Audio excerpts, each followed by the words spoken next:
اس کے نتیجے میں رسول اللہ صلی اللہ علیہ وآلہ وسلم، حضرت ابو طالب، حضرت خدیجہ رضی اللہ عنہ اور تمام بنی ہاشم کو مجبوراً شعب ابی طالب ایک تنگ وادی میں پناہ لینا پڑی۔ وہاں 3 سال تک شدید مشکلات رہیں۔ بھوک اور پیاس کی شدت سے بچے روتے رہتے تھے۔ کئی دن تک کھانے کو کچھ نہیں ملتا تھا۔ لوگ درختوں کے پتے اور چمڑے ابال کر کھانے میں مجبور ہو گئے۔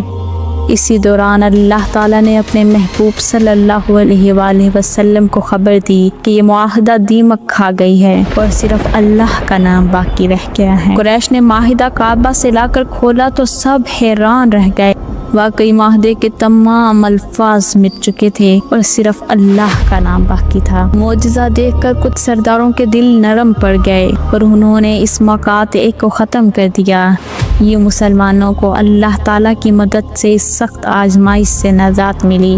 سال گزرتے گئے اور نبی کریم صلی اللہ علیہ وآلہ وسلم مسلسل اللہ کا پیغام سناتے رہے۔ جبرائیل علیہ السلام وحی لاتے اور قرآن کی آیات نازل ہوتی، کبھی نصیحت، کبھی مثالیں اور کبھی تنبیہ، کبھی واضح احکام۔ یہ الفاظ اتنے اعلیٰ اور بلیغ تھے کہ بڑے سے بڑا شاعر بھی لاجواب ہو جاتا، یہاں تک کہ سخت دشمن بھی سن کر خاموش رہ جاتے۔ پھر ایک عظیم معجزہ ہوا، معراج۔ ایک رات نبی اکرم صلی اللہ علیہ وآلہ وسلم کو ایک خاص سواری براق پر مکہ سے بیت المقدس لے جایا گیا۔ وہاں سے حضرت جبرائیل علیہ السلام کے ساتھ آپ آسمانوں کی طرف چڑھے۔ یہ محض بادلوں کے اوپر کا سفر نہ تھا، بلکہ کائنات اور اس کے قوانین سے ماورا ایک جہاں کی سیر تھی۔ ایک مقام پر جبرائیل علیہ السلام رک گئے اور کہا، یا رسول اللہ، اگر میں اس سے آگے بڑھا تو جل جاؤں گا، اب آپ کو اکیلے جانا ہوگا۔ نبی اکرم صلی اللہ علیہ وآلہ وسلم آگے بڑھے، 7 آسمانوں کو طے کیا، فرشتوں اور انبیاء سے ملاقات کی، ایسے مناظر دیکھے جو انسانی عقل سے بالکل باہر ہیں۔ آپ بیت المعمور تک پہنچے، جہاں لاتعداد فرشتے اللہ کی عبادت کرتے ہیں جیسے انسان زمین پر کعبے کا طواف کرتے ہیں۔ پھر آپ سدرۃ المنتہا تک پہنچے جو حد کائنات ہے، جہاں سے آگے کوئی نہیں جا سکتا۔ وہاں حضرت جبرائیل علیہ السلام اپنی اصل صورت میں ظاہر ہوئے اور کہا کہ اب وہ ساتھ نہیں جا سکتے۔ نبی کریم صلی اللہ علیہ وآلہ وسلم نے اکیلے سفر جاری رکھا اور ایسے مقام تک پہنچے جہاں اللہ کی عظمت اور ازلیت اور لامحدود حقیقت براہ راست ظاہر تھی۔ کیا آپ صلی اللہ علیہ وآلہ وسلم نے اللہ کو دیکھا؟ اس بارے میں قطعی طور پر کچھ نہیں کہا جا سکتا، لیکن اتنا ضرور ہے کہ آپ نے اللہ کی ذات اور اس کی حقیقت کو اس درجے میں پہچانا جو انسان کے فہم سے ماورا ہے۔ اللہ وقت، مکان اور کائنات کے قوانین سے آزاد ہے۔ وہ ہر دور، ہر جہان اور ہر لمحے میں حاضر ہے۔ اسی لیے انسانوں کے لیے جو کچھ مستقبل ہے، اللہ کے علم میں وہ سب کچھ پہلے سے ہو چکا ہے۔ یہی تقدیر کا اصل تصور ہے۔ یہ سفر نبی صلی اللہ علیہ وآلہ وسلم کے لیے ناقابل فراموش تھا۔ کچھ مناظر ایسے تھے کہ آپ نے فرمایا کہ انہیں الفاظ میں بیان ہی نہیں کیا جا سکتا۔ ادھر مکہ میں ظلم اپنی انتہا پر پہنچ گیا تھا اور کافروں نے نبی صلی اللہ علیہ وآلہ وسلم کو قتل کرنے کا منصوبہ بنایا۔ اللہ نے آپ کو وحی کے ذریعے آگاہ کیا۔ ایک رات آپ حضرت علی کو اپنے بستر پر سلا کر حضرت ابو بکر کے ساتھ نکل گئے۔ دشمن نے گھر پر حملہ کیا لیکن وہاں حضرت علی موجود تھے۔ یوں اللہ نے نبی کی جان بچائی۔ دشمن نے پیچھا کیا اور قریب پہنچ گئے۔ آپ صلی اللہ علیہ وآلہ وسلم اور ابو بکر رضی اللہ ایک غار میں جا چھپے۔ اللہ نے مکڑی کو جالا اور کبوتر کو گھونسلہ غار کے دہانے پر بنانے کا حکم دیا۔ کفار نے دیکھا اور کہا یہاں تو کوئی نہیں آ سکتا۔ یوں اللہ نے اپنے نبی کو ایک مکڑی اور کبوتر کے ذریعے محفوظ کر دیا۔ آخر کار نبی صلی اللہ علیہ وآلہ وسلم مدینہ پہنچ گئے، جہاں لوگوں نے والہانہ استقبال کیا۔ یہ اسلام کے ایک نئے دور کی شروعات تھی۔ مسجد بنائی گئی، جماعت قائم ہوئی اور امت کا ڈھانچہ مضبوط ہوا۔ مدینہ کے کچھ یہودیوں نے آ کر کہا، اے محمد ہمیں اپنے رب کے بارے میں بتاؤ۔ اس پر سورۃ الاخلاص نازل ہوئی۔ کہو کہ وہ معبود برحق جس کی میں عبادت کرتا ہوں اللہ ہے، وہ ایک ہے، اللہ بے نیاز ہے، وہ نہ کسی کا باپ ہے اور نہ کسی کا بیٹا، اور کوئی اس کا ہمسر نہیں۔ یوں قرآن کی وحی جاری رہی اور ہر موقع پر اللہ کا کلام نازل ہوتا رہا۔ یہ کلام ازلی تھا، بس انسانوں پر وقتاً فوقتاً ظاہر کیا جا رہا تھا۔ ادھر مکہ کے سردار مسلمانوں کو ختم کرنے کے لیے جنگ پر اتر آئے۔ بدر کے میدان میں مسلمانوں کی تعداد 4 گنا کم تھی، لیکن اللہ کی مدد اور حکمت عملی سے مسلمانوں کو شاندار فتح نصیب ہوئی۔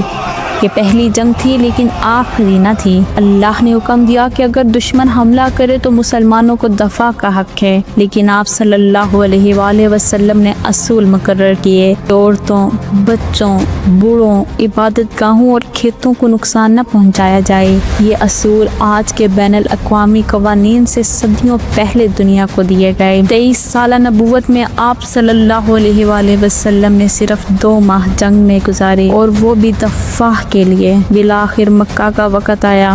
رمضان کے مہینے میں آپ صلی اللہ علیہ وآلہ وسلم 10,000 صحابہ کے ساتھ مکہ میں داخل ہوئے۔ شہر بغیر کسی مزاحمت کے فتح ہو گیا۔ نبی اکرم صلی اللہ علیہ وآلہ وسلم خود کعبے میں داخل ہوئے۔ جیسے ہی آپ نے اپنی لاٹھی سے بتوں پر ضرب لگائی تو وہ کلمات پڑے جو اللہ نے نازل فرمائے تھے: حق آ گیا اور باطل مٹ گیا، اور بے شک باطل تو مٹنے ہی والا ہے۔ آپ کی ہر کسی ضرب سے بت اس طرح گرنے لگے جیسے وہ صدیوں سے ٹوٹنے کا انتظار کر رہے تھے۔ لیکن صرف بت ہی نہیں گرے، بلکہ ہر قسم کا توہم پرستی، باطل، شر اور ظلم بھی ٹوٹ کر بکھر گیا۔